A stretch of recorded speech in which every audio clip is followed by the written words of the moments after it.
To operate the power moonroof or sunshade, place the ignition in the on position. The sunshade switch is located here. Push the switch toward the open position and release to open the sunshade. Push the switch toward the closed position and release to close the sunshade.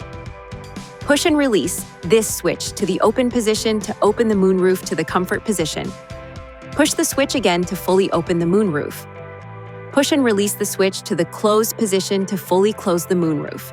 To partially open or close the moonroof, push the switch in any direction. When the moonroof has reached the desired position, push the switch once more to stop it. To tilt the moonroof up, first close the moonroof, then push the switch and release it. Push the switch forward to the closed position to tilt it down. If you've turned the ignition off and notice the moonroof is open, you still have a period of time in which to close it. However, if either front door is open during that period, power to the moonroof is canceled. If the moonroof does not operate properly, see the owner's manual to initialize the moonroof. If it still doesn't operate normally, it is recommended you visit a Nissan dealer for service.